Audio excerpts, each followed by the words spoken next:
గౌరవ మాజీ మంత్రి గారికి, ఎందుకంటే వారికి కూడా శాసనసభ వ్యవహారాలకు సంబంధించిన మంత్రి గారు, ఈ డిస్కషన్కి సంబంధించి, ఈ చర్చకు సంబంధించి ఇంతకుముందు గౌరవ ముఖ్యమంత్రి గారు చెప్పినట్టు చర్చకు, ఈ విధమైన లఘు చర్చకు మనము మీరు అనుమతిస్తే రేపు కానీ ఎల్లుండి కానీ ఆవలెల్లుండి కానీ మనం బయలుపెడుతూ ఉంటాం. అధ్యక్ష, వారికి నేను ఈ విధంగా మీరు అందరికీ మరి అవకాశం ఇస్తే సమయం సరిపోదు సార్. నేను గౌరవ ప్రతిపక్ష సభ్యులను కూడా కోరుతా ఉన్నాను, గవర్నర్ ప్రసంగాన్పై ధన్యవాద తీర్మానం విషయంలో స్పష్టంగా మీరు చెప్పే అనేక అంశాల విషయంలో 50 సంవత్సరాల చరిత్ర గురించి కానీ చెప్పండి. మీరు 10 సంవత్సరాల కాలం పాటు, నేను దాంట్లో 5 సంవత్సరాలు ఉన్నాను, అదే చెప్తూ వచ్చారు. ప్రజలు అందరూ కూడా వింటూ వచ్చారు. ఆఖరుకు తీర్పు ఏ విధంగా ఇచ్చారో ఇప్పటికైనా మీరు దయచేసి రియలైజ్ కావాలని కోరుతా ఉన్నారు. ఇందిరమ్మ రాజ్యం రావాలే.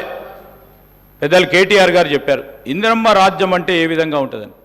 సరే, ప్రజలందరికీ తెలిసి ఈరోజు అందరూ కూడా చదువుకున్నవారు, అందరూ కూడా అవగాహన ఉన్న వ్యక్తులు.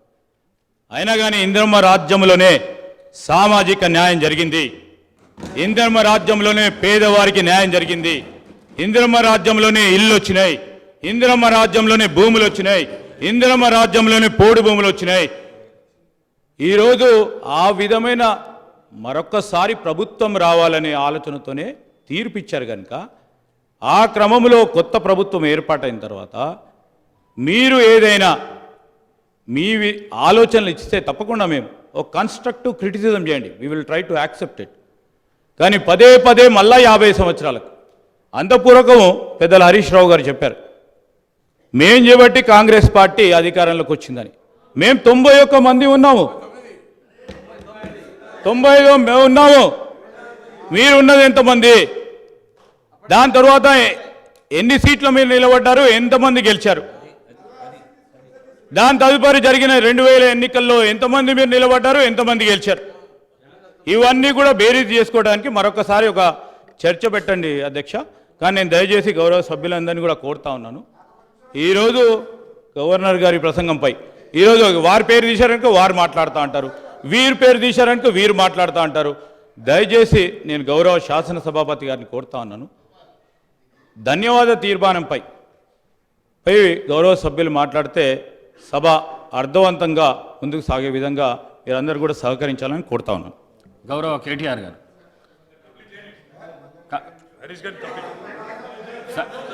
సార్ మీరు గౌరవ హరీష్ రావు గారు మీకు టైం ఇచ్చినా మీరు మాట్లాడిండ్రు, కంక్లూడ్ చేసేసేయండి.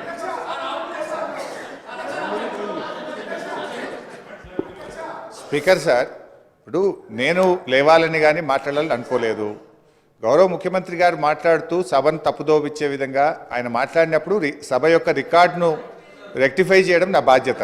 బికాస్ నేనేదో ప్రశ్నకు సమాధానం చెప్పాలనో విమర్శ చేయాలనో నేను మాట్లాడే ప్రయత్నం చేస్తలేను. వారు మాట్లాడినారు కనుక మేము డెఫినెట్గా దాన్ని క్లారిఫై చేయడం మా బాధ్యత అధ్యక్ష. అయితే అధ్యక్ష, ఆ రోజు కామన్ మినిమం ప్రోగ్రాంలో కేసీఆర్ గారు పెట్టించడమే కాదు, షిప్పింగ్ పోర్ట్ఫోలియో అడగకుండానే ఇచ్చారు.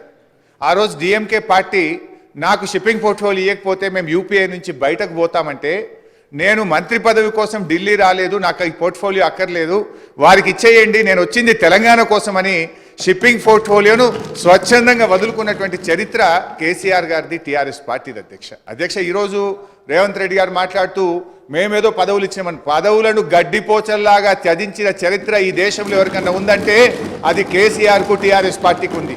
త్యాగాల పునాదుల మీద తెలంగాణ తెచ్చిన చరిత్ర ఉంది అధ్యక్ష. అనవసరంగా మేమేదో పదవులు ఇచ్చినామని, మేమేదో పదవుల కోసం పాకులాడినామనేటువంటి విధంగా వారు మాట్లాడద్దు. ఆ విషయానికి వస్తే రేవంత్ రెడ్డి గారు ఏబీవీపీలో షురువు అయిండు, టీఆర్ఎస్లో పనిచేసిండు, తెలుగుదేశంలో వేయండు, కాంగ్రెస్లో వేయండు, మరి రేపు ఆడుంటాడో. పార్టీలు మారిన చరిత్రలు మీకున్నాయి, కానీ మాకు అట్లాంటిది ఏం లేదు అధ్యక్ష. ఇకపోతే మా శ్రీధర్ బాబు గారు లేచి మళ్ళీ నన్ను ఆయన గెలికే ప్రయత్నం చేసిండు, లేకపోతే ఆయన గురించి మాట్లాడాల్సిన అవసరం లేదు అధ్యక్ష. ఆ రోజు ఇదే శాసనసభలో కిరణ్ కుమార్ రెడ్డి గారు ముఖ్యమంత్రిగా ఉన్నప్పుడు నీ తెలంగాణకు నీకు ₹1 ఇయ్యనన్నాడు, పేగులు దిగదాకా కొట్లాడింది ఎవరు, పెదవులు మూసింది ఎవరో కూడా ఈ రాష్ట్ర ప్రజలకు గుర్తున్నది అధ్యక్ష. ఉన్నారు ఇవాళ ఇక్కడ చాలా మంది, ఆ రోజు ఉన్న వాళ్ళు కూడా ఇక్కడ ఉన్నారు. ఆ రోజు మేము పేగులు దిగదాకా పోడియంలోకి పోయి కొట్లాడినాము, ఆ రోజు మీరు పెదవులు మూసుకొని మాట్లాడినటువంటి చరిత్ర కూడా కాంగ్రెస్ పార్టీకి ఉంది అధ్యక్ష. నేను అనేది మాకు ఓపుకున్నది అధ్యక్ష. దయచేసి మీరు మా మీద విమర్శలు మాని, ప్రజలు మీకు అధికారం ఇచ్చారు, మీకు అవకాశం ఇచ్చారు, మీరు ప్రజలకిచ్చిన ఆ గ్యారంటీలు ఎలా అమలు చేస్తారో దాని మీద దృష్టి పెట్టే ప్రయత్నం చేయండి. దానికి నిర్మాణాత్మకమైన ప్రతిపక్షంగా మేము సహకరిస్తాం, సూచనలు ఇస్తాం. కానీ ఎంతసేపు మీరు మా మీద నేపాలు నెట్టో, మా మీద బురద జల్లేటువంటి ప్రయత్నం మాని ప్రజలకు మీద ఇచ్చిన హామీల అమలు మీద, పరిపాలన మీద దృష్టి పెట్టండి అని మీ ద్వారా వారికి హితవు పలుకుతాం. గౌరవ కేటీఆర్ గారు. అధ్యక్ష, గౌరవ ముఖ్యమంత్రి గారు మరి ముఖ్యమంత్రి అయిన తర్వాతనన్నా కొద్దిగా మర్యాదకరంగా మాట్లాడతారేమో అనుకున్నా అధ్యక్ష. కానీ కొన్ని ఊహించలేము అధ్యక్ష, కొన్ని ఊహించలేము. ఎందుకంటే కొంతమందికి అది సాధ్యం కాదు. ఎందుకంటే వారికి అర్థమైంది అధ్యక్ష. ఎందుకంటే తెలంగాణ తెచ్చిన నాయకుడిని పట్టుకొని కల్వకుంట్ల చంద్రశేఖర్ రావు అని ఏకవచనంతో మాట్లాడతారు. తెలంగాణను వ్యతిరేకించిన వాళ్ళనేమో గారు గారు అని మాట్లాడినప్పుడే అర్థమైంది అధ్యక్ష వారి సంస్కారం ఏందో, వారి పరిజ్ఞానం ఏందో అర్థమైంది అధ్యక్ష. అచ్చోసిన ఆంబోతు, ఇది ఒక ముఖ్యమంత్రి మాట్లాడిన మాట.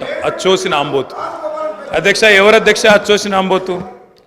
చీమలు పెట్టిన పుట్టలో దూరిన పాము అధ్యక్ష. కాంగ్రెస్ అనే పార్టీలో పాపం మా బట్టన్న, మా శ్రీధర్ అన్న, మా దామోదర్ అన్న, మా ప్రభాకర్ అన్న, అదేవిధంగా మా ఉత్తమన్న, మా కోమటిరెడ్డి వెంకటరెడ్డి అన్న, మా దామోదర్ అన్న, వీళ్ళందరూ కలిసి పెట్టిన పార్టీలో ఇవాళ దూరి ముఖ్యమంత్రి పదవి తీసుకుని ఆయన చీమలు పెట్టిన పుట్టలో పాముల గురించి మాట్లాడితే చాలా చండాలంగా ఉంటుంది సార్. దయచేసి ఇంకొక మాట అధ్యక్ష.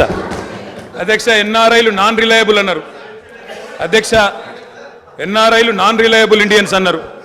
నాన్ రిలయబుల్ ఇండియన్ అంటే అధ్యక్ష నేను అడుగుతున్నా, ఎవరు అధ్యక్ష ఎన్ఆర్ఐలకు టికెట్లు అమ్ముకున్నది? ఎవరు అధ్యక్ష ఎన్ఆర్ఐలకు టికెట్లు అమ్ముకున్నది? ఎవరికి తెలియదు అధ్యక్ష ఇది?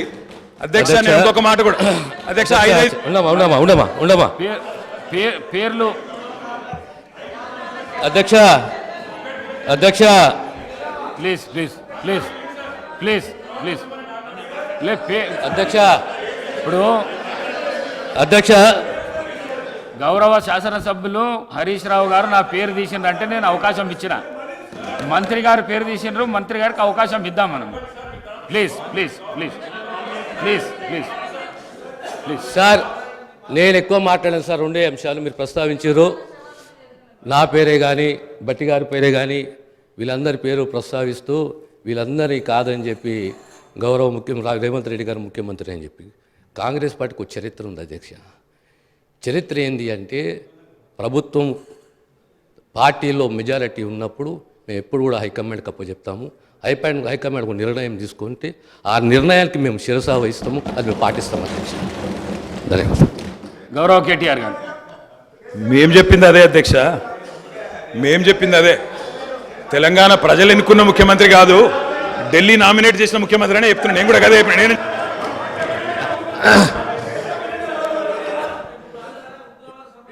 ఒక్క నిమిషం.